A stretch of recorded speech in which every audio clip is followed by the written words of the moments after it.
Something serious is about to hit America, and I don't say that lightly.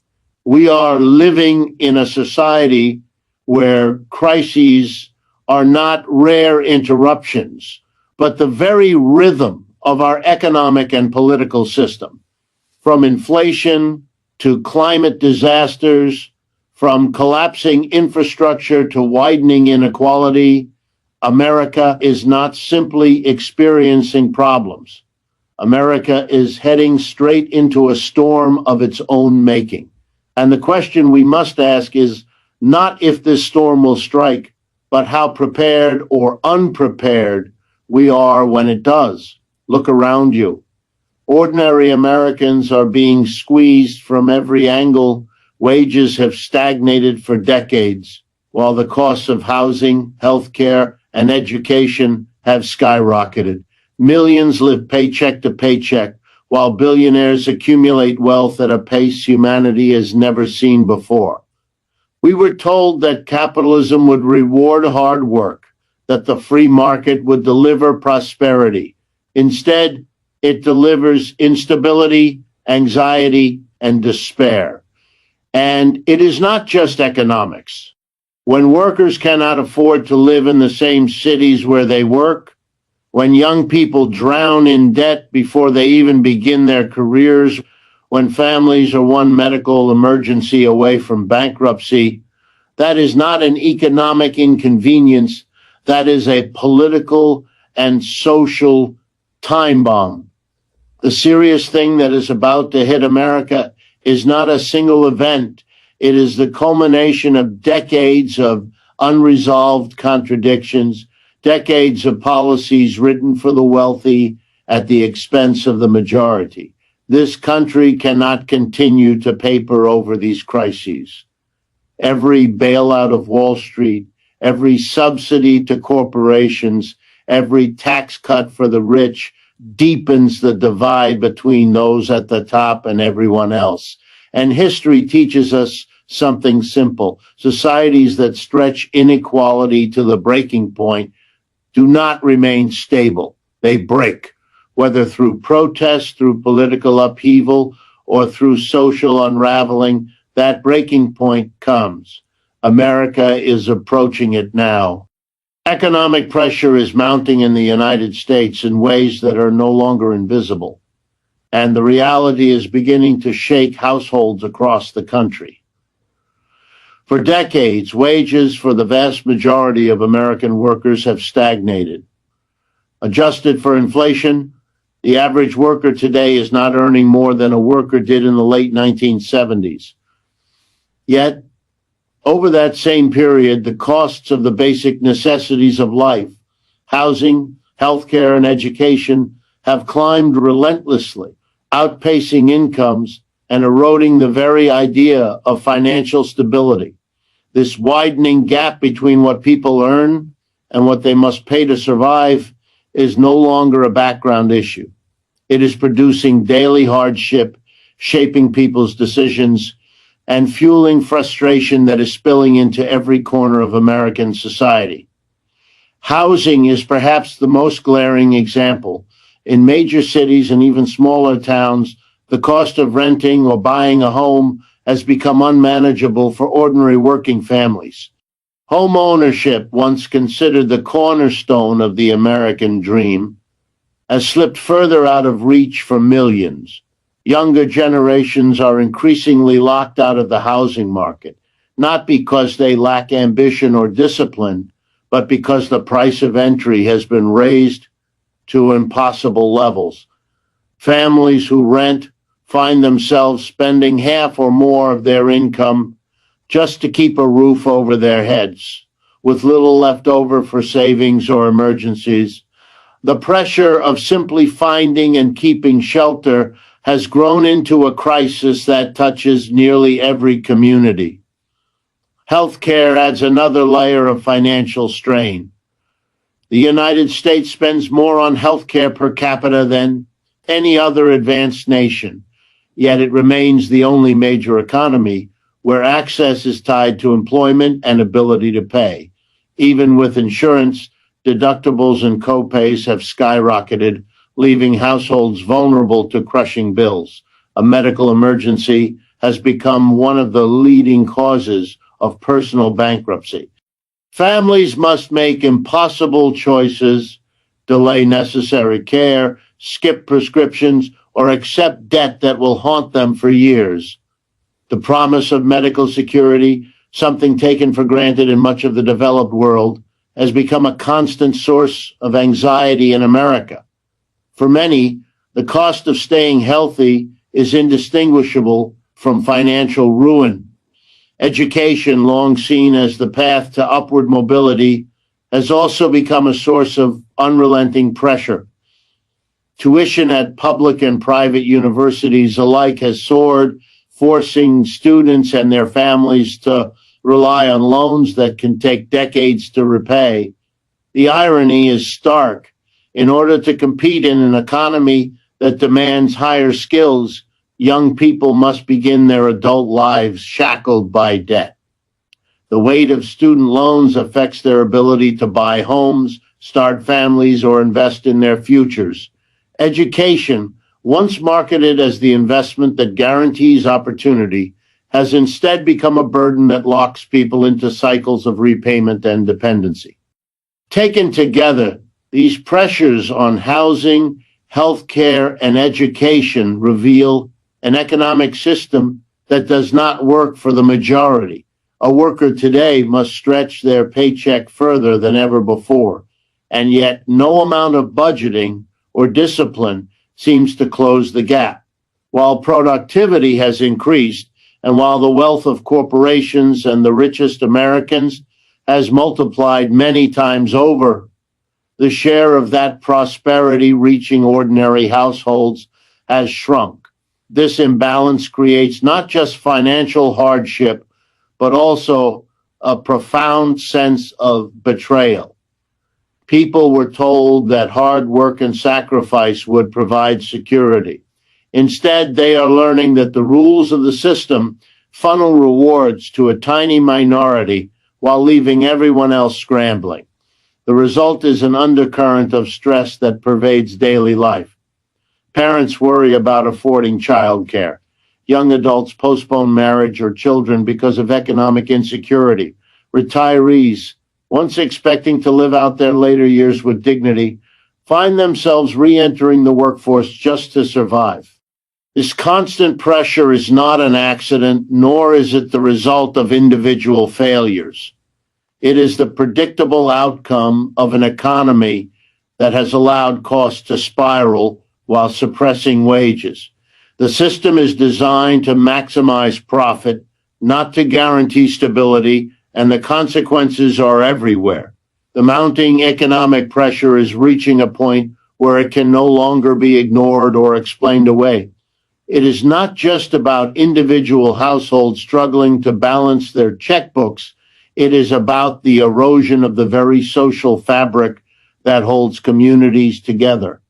When people feel trapped, when they sense that no matter how hard they work, they will not get ahead, they begin to question the legitimacy of the system itself.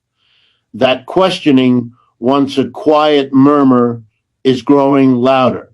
And as the gap widens between what people earn and what they must pay to survive, the tension builds, setting the stage for serious consequences that will extend far beyond economics alone. Inequality in the United States has reached a breaking point, and the evidence of this divide can no longer be hidden behind statistics or political rhetoric. Over the last 4 decades, the gap between the richest Americans and everyone else has widened to levels not seen since the Gilded Age. This is not simply about envy of the wealthy. It is about the structural imbalance that corrodes the economy, destabilizes society, and undermines democracy itself. At the heart of this crisis lies the reality that a small group of individuals and corporations have accumulated staggering amounts of wealth, while the vast majority of people struggle with financial insecurity, stagnant wages, and limited opportunities. The numbers are stark. The wealthiest 1% of Americans now control more wealth than the bottom 90% combined. This concentration is not the natural result of innovation or entrepreneurship alone. It is the product of policies and systems deliberately structured to protect and expand the fortunes of the elite. Tax codes favor capital gains over wages, meaning that those who live off investments pay proportionally less than those who live off paychecks. Corporate lobbying ensures that regulations and subsidies serve business interests first, while workers face precarious employment, rising costs, and diminishing benefits. The result is a two-tier society where wealth begets more wealth and poverty becomes increasingly difficult to escape. For the working and middle classes, inequality is experienced as a constant reminder of exclusion, while billionaires launch themselves into space or accumulate sprawling estates. Millions of Americans are one rent payment away from eviction or one hospital visit away from financial collapse. The promise that hard work guarantees success has been replaced with the recognition that the system itself is rigged. Workers produce more than ever before, but the rewards of that productivity flow upward to executives and shareholders. Even as corporations boast record profits, employees face layoffs, wage freezes, and the erosion of pensions and job security. The everyday experience of inequality is not just economic hardship, it is a sense of betrayal by a system that was supposed to value effort and fairness. This level of inequality is not sustainable because it distorts every part of public life. In politics, money buys influence, ensuring that policies reflect the priorities of the wealthy rather than the needs of the majority. Campaign finance systems allow billionaires and corporations to shape elections, legislation, and even judicial appointments. This creates a vicious cycle in which economic power translates into political power, which then reinforces economic dominance. Ordinary citizens feel increasingly alienated, convinced that their voices no longer matter in a democracy that has been hollowed out by money. A sense of disillusionment and distrust in institutions grows, weakening the foundations of civic life. Socially, the consequences are equally severe. Inequality fuels resentment, division, and polarization. When some enjoy unimaginable luxuries while others cannot afford basic necessities, the result is not harmony but anger. Communities fracture along economic lines, and the shared sense of belonging that once bound Americans together erodes. The wealthy retreat into gated neighborhoods and exclusive enclaves, while working-class families confront the daily realities of overcrowded schools, underfunded services, and declining opportunities. The separation becomes physical, cultural, and psychological, deepening the divides that destabilize society. Inequality also carries a profound economic cost. When wealth is concentrated in so few hands, consumer demand suffers because ordinary people cannot afford to buy what the economy produces. This undermines long-term growth and makes the system more vulnerable to shocks. At the same time, speculation and financial engineering become more attractive than investing in real production, further enriching the elite while leaving the broader economy brittle. Cycle of boom and bust, familiar to Americans in repeated financial crises, is fueled by this imbalance. Those at the top can weather downturns, but everyone else bears the brunt of lost jobs, foreclosures, and vanished savings. The breaking point is evident not only in statistics, but in the mood of the country. Anger and frustration are rising across the political spectrum. Some direct their fury at immigrants, others at elites, But beneath these divisions lies a shared recognition that the system is failing. When inequality becomes this extreme, history teaches us that societies face upheaval, whether through political movements, mass protests, or deeper instability. The imbalance eventually forces change. The question is not whether inequality will have consequences, but when and how those consequences will erupt. The United States now stands at this threshold. The wealth gap is no longer a technical problem to be solved with minor reforms. It is a defining crisis of our time. Each year that it grows unchecked, the risks multiply, risks to the economy, to the stability of communities, and to the survival of democratic institutions themselves. The breaking point approaches, and the longer it is ignored, the more explosive its arrival will be. Systemic crises are colliding in the United States, forming a convergence that threatens to overwhelm the capacity of existing institutions to respond. Unlike past moments where a single issue, such as inflation, unemployment, or foreign conflict, dominated public attention, the present reality is marked by multiple crises occurring simultaneously and reinforcing one another. Economic pressures, environmental disasters, decaying infrastructure, and social fragmentation no longer exist as separate problems. They interact, intensify, and create a cascading effect that pushes the system closer to breaking down.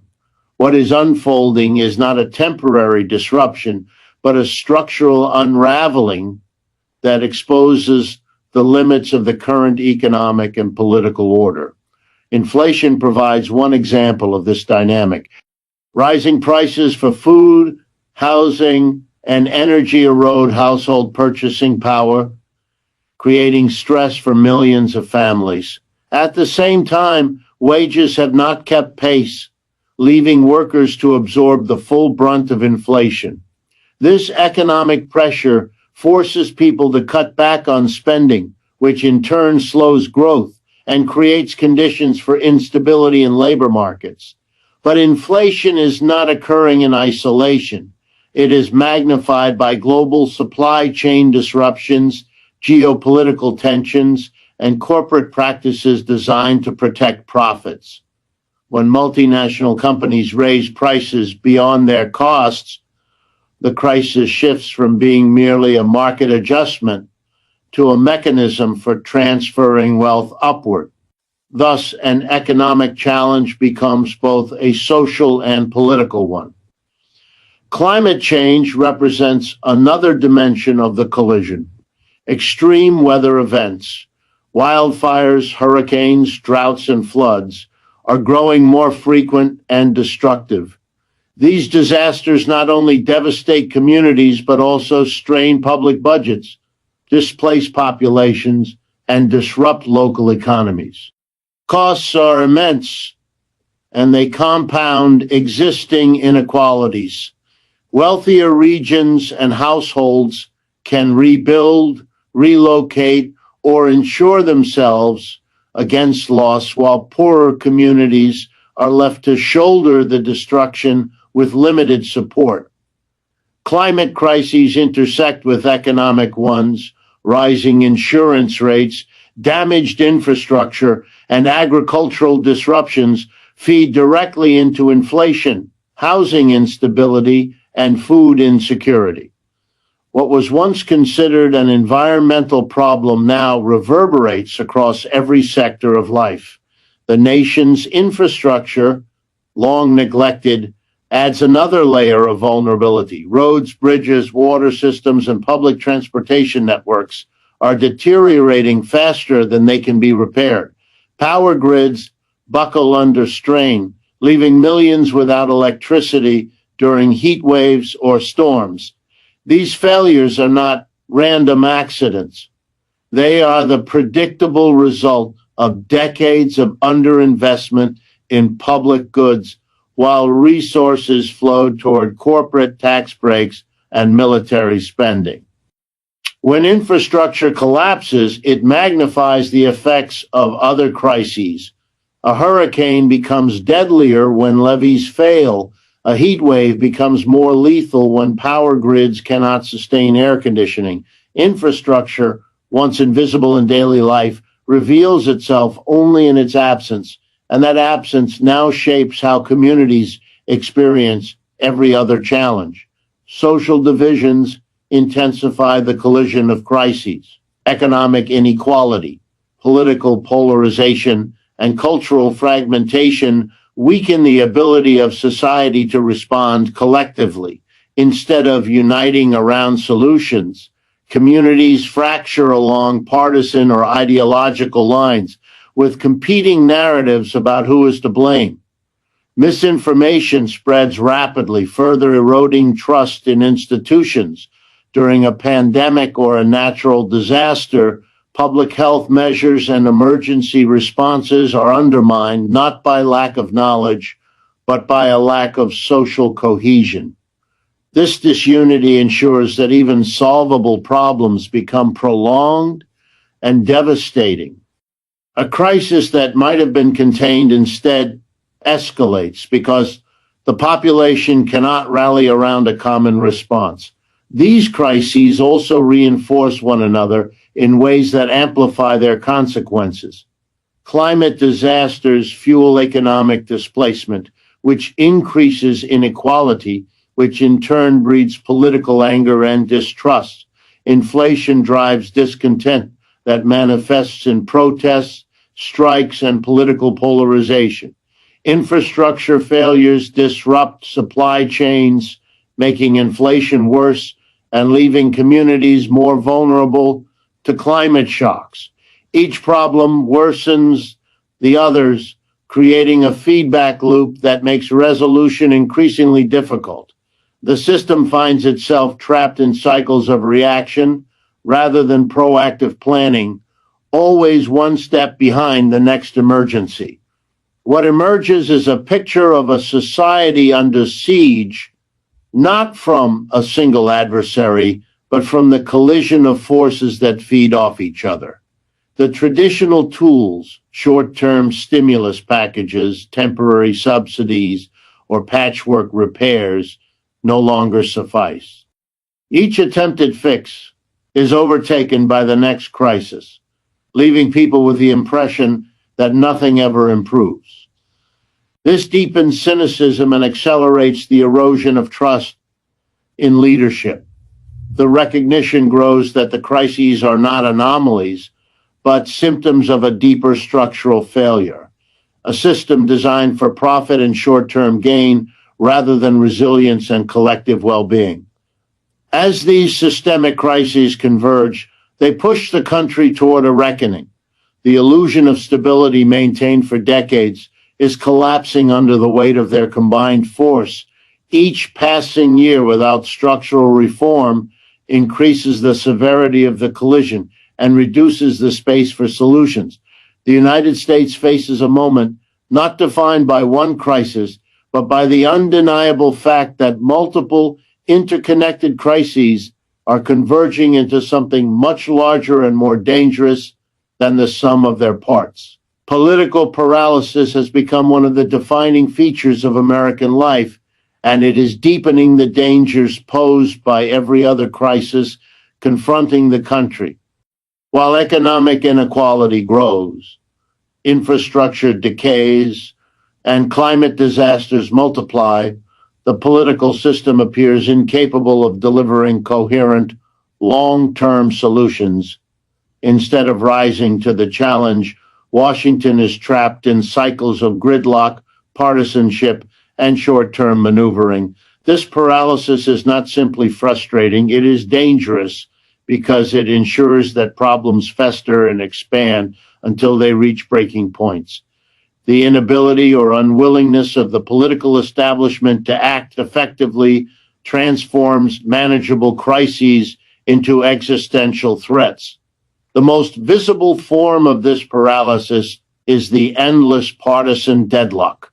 Political debates in Congress and state legislatures often devolve into symbolic gestures rather than substantive policy making.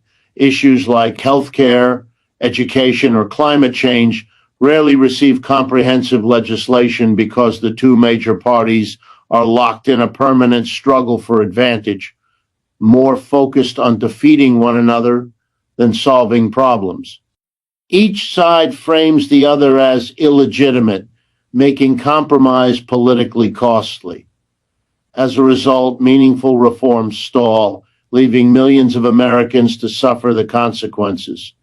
When legislation does pass, it is often watered down by corporate lobbying and partisan concessions, producing policies that do little to address the underlying crises. This paralysis is reinforced by the influence of money in politics. Campaigns are financed by wealthy donors, corporate interests, and political action committees that demand loyalty in exchange for financial support.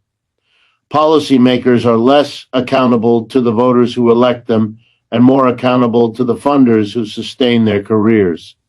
This dynamic ensures that bold measures, such as raising taxes on the wealthy, regulating industries, or expanding public services, are dismissed as politically impossible. What remains is a politics of incrementalism, where small adjustments are made at the margins while the structural issues continue to worsen. The dominance of money in the system means that paralysis is not simply the result of partisan rivalry, but a deliberate strategy to maintain the status quo for those who benefit from it. The consequences are felt most sharply in times of crisis. When a pandemic struck, the federal government's response was chaotic and inconsistent. Partisan battles over masks, vaccines, and funding turned a public health emergency into a culture war, undermining the collective effort needed to contain the virus.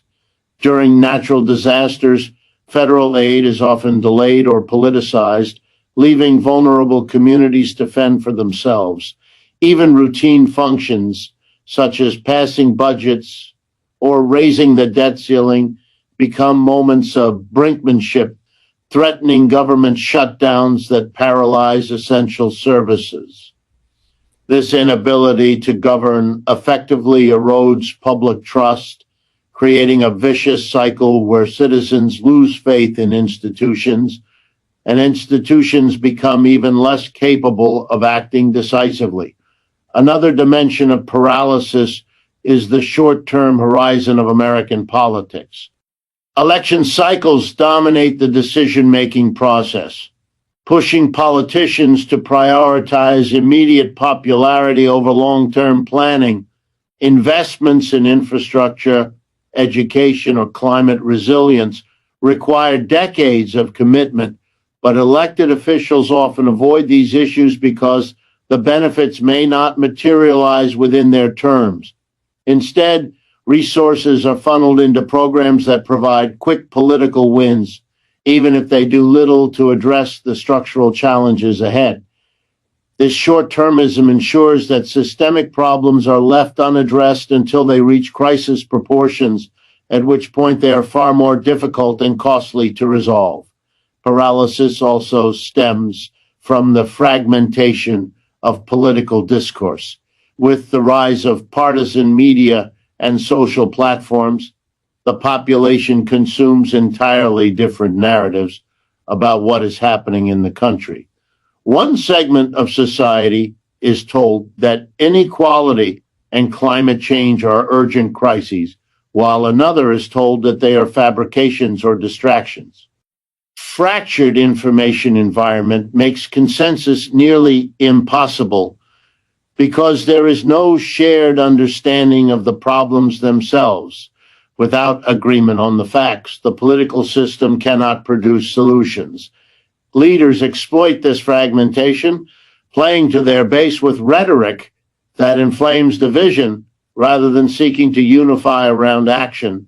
All of this contributes to a growing sense of disillusionment. Citizens increasingly believe that their votes do not matter, that politicians are unresponsive, and that the system is incapable of reforming itself.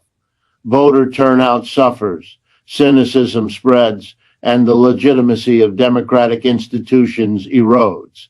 As public trust declines, the system becomes even more paralyzed, unable to draw upon the collective will necessary to implement transformative policies. What emerges is a democracy in name, but a stalemate in practice, where urgent issues accumulate faster than they can be addressed. The danger of this paralysis lies in its compounding effect. Every year of inaction makes the economic, social, and environmental crises more severe. By failing to act when problems are still manageable, the political system ensures that when it is finally forced to respond, it will be under conditions of emergency and collapse. This reactive approach is not sustainable, and it places the United States in an increasingly precarious position. Political paralysis, far from being a passive failure, is an active driver of the crises that threaten the nation's future. America faces a choice, and it is not a distant one that future generations will have the luxury to debate.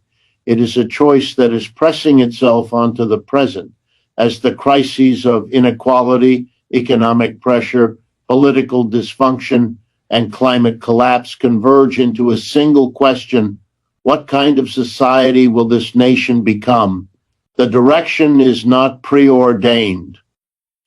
The United States can continue on its current trajectory, sliding deeper into instability, polarization, and decay, or it can confront these challenges head-on by reshaping its economic and political system to serve the majority rather than the privileged few.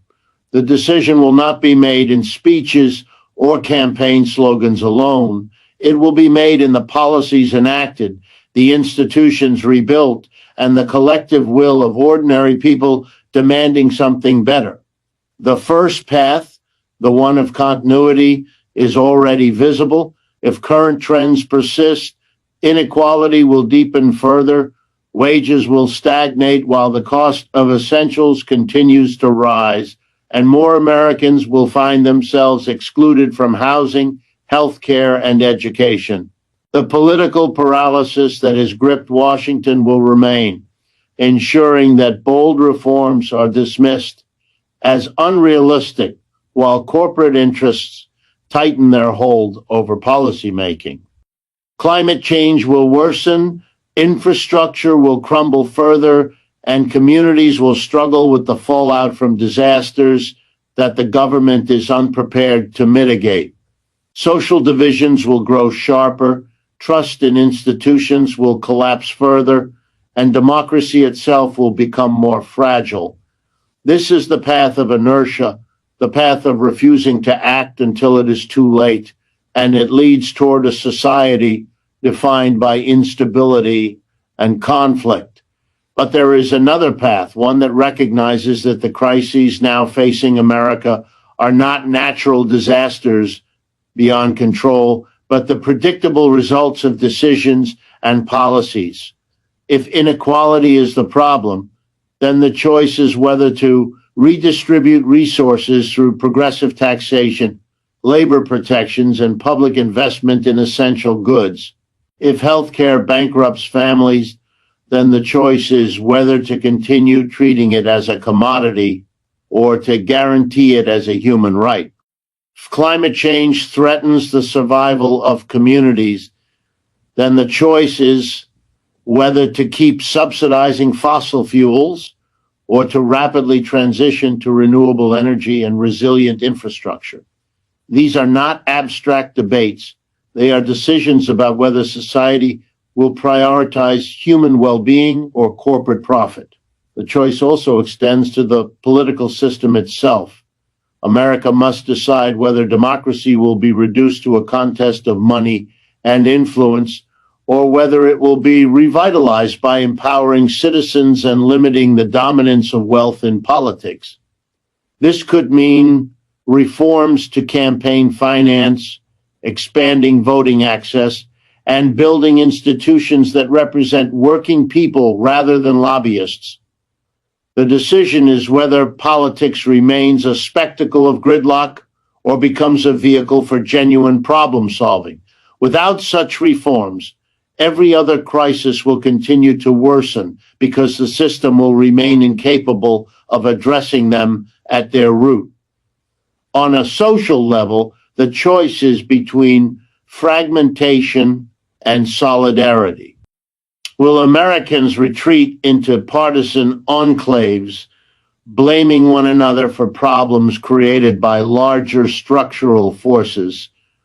Or will they build movements that unite across lines of race, class, and geography to demand common solutions? The answer will determine whether the country descends into further division or develops the cohesion needed to withstand the challenges of the 21st century. History shows that when people organize collectively, they can force profound change even against entrenched interests.